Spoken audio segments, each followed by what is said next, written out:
जंगल में बांट कहानी बहुत समय पहले की बात है। एक घना जंगल था जो ऊंचे ऊंचे पेड़ों, रंग बिरंगे फूलों और तरह तरह के जानवरों से भरा हुआ था। जंगल के बीचों बीच एक बड़ी नदी बहती थी, जिसका पानी एकदम साफ और ठंडा था। उस नदी में एक बूढ़ा मगरमच्छ रहता था, जिसे सब जंगल के जानवर बहुत सम्मान से बाबा मगरमच्छ कहते थे। वह बहुत बुद्धिमान था और हमेशा जानवरों को अच्छे काम करने की सीख देता था।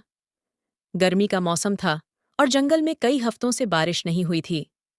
नदी का पानी धीरे धीरे सूखने लगा था और जानवरों को पीने के लिए पानी की कमी महसूस होने लगी थी। सभी जानवर चिंतित थे और अपने परिवारों के लिए पानी इकट्ठा करने की कोशिश कर रहे थे। बाबा मगरमच्छ भी सोच रहे थे कि अगर बारिश नहीं हुई तो उन्हें पानी की तलाश में कहीं और जाना पड़ेगा।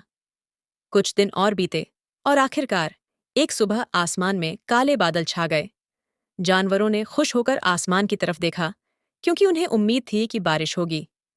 थोड़ी ही देर में तेज गरज के साथ बारिश शुरू हो गई। जंगल में हर जगह खुशी का माहौल था। जानवर नाच रहे थे, कूद रहे थे और बारिश के पानी में मस्ती कर रहे थे।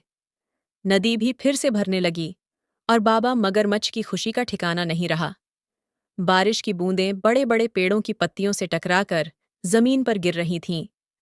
नदी में पानी का स्तर बढ़ने लगा और जल्दी ही नदी पूरी तरह से भर गई। बाबा मगरमच्छ ने सोचा, अब तो हमारे लिए काफी पानी है, मुझे कुछ दिन आराम करना चाहिए। ये सोचकर वह नदी के किनारे बैठ गया और आराम करने लगा। लेकिन धीरे धीरे बारिश तेज होती गई और हवा भी जोर से चलने लगी। नदी में पानी का बहाव इतना तेज हो गया कि आसपास की जमीन भी पानी में डूबने लगी। बाबा मगरमच्छ ने देखा कि अब स्थिति खतरनाक होती जा रही है। उसने तुरंत सोचा कि जंगल के सभी जानवरों को चेतावनी देनी चाहिए, ताकि वे सुरक्षित स्थान पर जा सकें। बाबा मगरमच्छ ने अपनी पूरी ताकत से जोर से आवाज लगाई, सुनो सब जानवरों, जल्दी से सुरक्षित स्थान पर चले जाओ। पानी का बहाव बहुत तेज हो गया है और यह खतरा बढ़ता जा रहा है। सभी जानवरों ने बाबा मगरमच्छ की बात सुनी और तुरंत ऊंचे स्थानों की ओर भागने लगे। लेकिन कुछ छोटे जानवर, जैसे खरगोश, गिलहरी और कछुए, तेज बहाव के कारण किनारे पर फंस गए थे। वे मदद के लिए पुकारने लगे। बाबा मगरमच्छ ने उनकी आवाज सुनी और तुरंत उनकी मदद के लिए आगे बढ़ा।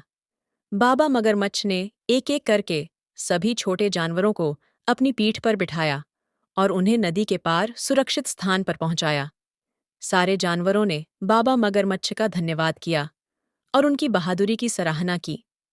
बाबा मगरमच्छ ने मुस्कुराते हुए कहा, हम सबको एक दूसरे की मदद करनी चाहिए, चाहे परिस्थिति कितनी भी कठिन क्यों न हो, इसी में सबकी भलाई है।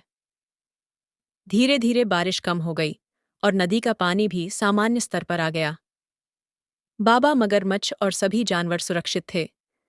सभी ने बाबा मगरमच्छ की समझदारी और साहस की खूब तारीफ की।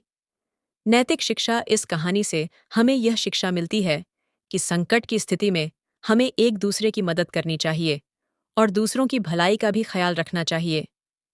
कठिन समय में मदद के लिए हाथ बढ़ाना ही सच्ची इंसानियत है।